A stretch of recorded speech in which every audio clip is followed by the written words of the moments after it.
el programa Percepciones. El día de hoy queremos plantear una reflexión alrededor de un tema ideológico con respecto a la crisis nacional. A veces los temas ideológicos explican la crisis de un país y creemos que algo de eso sucede en el Perú. Y queremos iniciar esta reflexión planteando una pregunta que alguna vez economistas de la modernidad se formularon. ¿Cómo se crea la riqueza de las naciones? Carlos Marx respondió a esta pregunta señalando que el trabajo social de los obreros, de los trabajadores en las fábricas, creaban la riqueza de un país, de una sociedad. Y enseguida agregó que en el régimen capitalista, la forma privada de apropiación de esa riqueza establecía una contradicción insalvable entre la forma social de producir la riqueza a través del trabajo de los obreros con la forma privada de apropiación de esa riqueza. Esa contradicción insalvable, según Marx, llevaba a la revolución. Por lo tanto, de acuerdo a la receta marxista, para producir una sociedad próspera, igualitaria y sin pobreza, había que terminar con la propiedad privada, colectivizar los medios de producción para que la forma social de producir riqueza coincidiera con la forma social de apropiarse de la riqueza. El problema de esta teoría es que fue confrontada con la realidad durante los siglos XX e incluso XXI. En los ex países de la Unión Soviética, que todos conocemos a través de recientes libros de historia, se produjeron las mayores expropiaciones de propiedad privada de la historia moderna, sino de la humanidad. Bueno, en esos países estas expropiaciones llegaron a formar, a construir miles de empresas colectivizadas en la que los trabajadores producían socialmente la riqueza y la riqueza se apropiaba socialmente por parte de los trabajadores. Todos sabemos que la fórmula marxista aplicada en los ex países de la Unión Soviética, esta piedra angular de la teoría marxista, convirtió a estas sociedades en las mayores fábricas de pobreza de la historia moderna. Eso es lo que sucedió en el siglo XX. Por eso se cayó el sistema soviético, implosionó el sistema soviético, se cayó el muro de Berlín, porque al final la disputa entre Occidente y los ex países de la Unión Soviética se resolvió en el terreno de la economía, más allá de los argumentos filosóficos e institucionales que están detrás de la economía. ¿Por qué hacemos esta referencia que puede parecer lejana o muy histórica en términos, digamos, históricos? ¿Por qué hacemos esta referencia? Porque en el Perú y en América Latina, a pesar de que esa teoría marxista se estrelló, fracasó con la realidad, sigue vigente y sigue siendo predominante entre los políticos y en algunos sectores importantes de la sociedad. Miren, algunos ejemplos. Pedro Castillo promulgó 3 decretos laborales que partían de este fundamento marxista acerca de que los trabajadores producían la riqueza y que por lo tanto los empresarios eran una fuente de explotación y expropiación de esa riqueza. Estos 3 decretos laborales eran uno que prohibía la tercerización laboral, otro que fomentaba los sindicatos en fábricas, en sectores, en grupos empresariales, de manera artificial para construir una economía basada en sindicatos, guerreando, peleando la lucha de clases de manera permanente contra los empresarios. Y otro decreto liberalizaba en extremo el derecho a huelga, es decir, los 3 decretos buscaban promover esta guerra de clases, que es la consecuencia directa de esta teoría marxista sobre cómo se produce la riqueza. Bueno, después de la caída de Pedro Castillo, ni el Congreso ni el Ejecutivo han derogado estas 3 normas. ¿Por qué?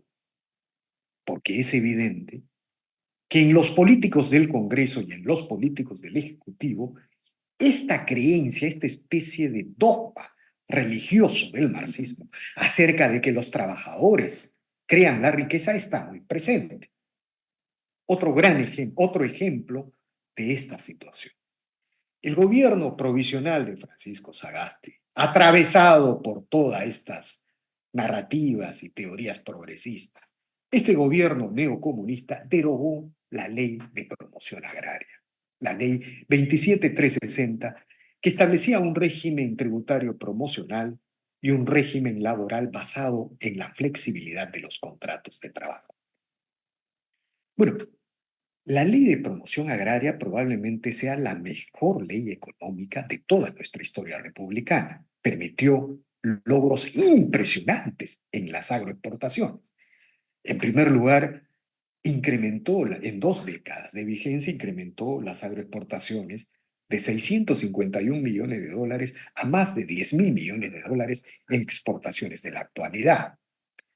Permitió captar más de 20.000 millones de dólares en inversiones y promovió una reinversión de utilidades sin antecedente en la historia económica del país. Y por otro lado, permitió contratar a más de 1 millón de trabajadores formales en el campo, trabajadores con derechos sociales. Existían empresas que, por este régimen de flexibilidad laboral, contrataban entre 10.000 y 15.000 trabajadores, ya sea para una campaña de cosecha, para una campaña de mantenimiento de siembra. Y la flexibilidad laboral era la piedra de toque de el incremento permanente de los salarios de los trabajadores. En las zonas agroexportadoras o en las regiones agroexportadoras, el salario de los trabajadores estaba largamente por encima de la remuneración mínima vital. El ejemplo paradigmático es Ica, donde la pobreza está debajo del 6% en la actualidad, mientras que en el promedio nacional la pobreza se acerca al 30%.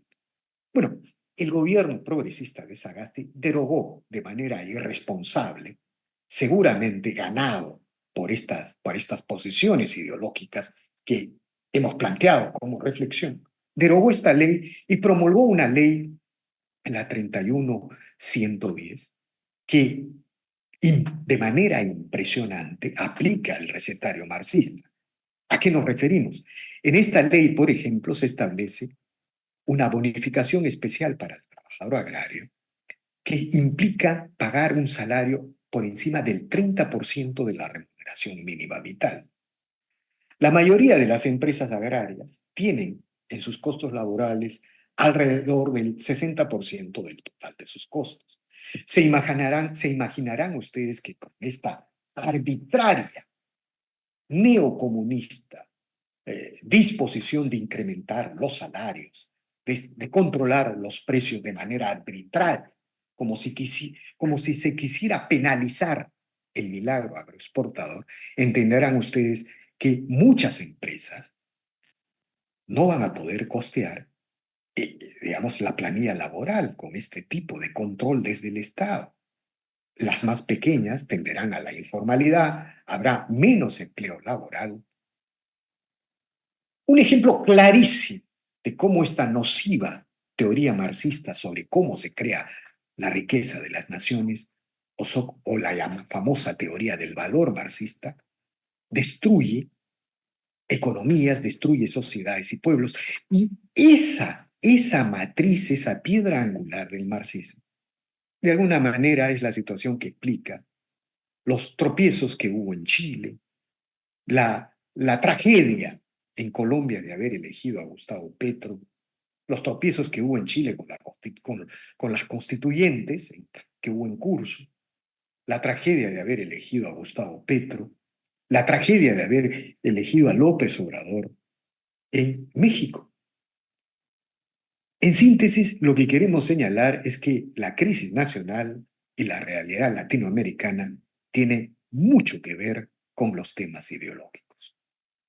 Bien amigos, espero que estas reflexiones sirvan para elevar la calidad de nuestro debate político y no se olvide de suscribirse a este canal, de dejar su comentario, de apretar esa campanita que aparece en el video porque es la única manera en que nosotros podremos seguir publicando estos videos. Es la manera de continuar con nuestro trabajo. Muchas gracias, amigos.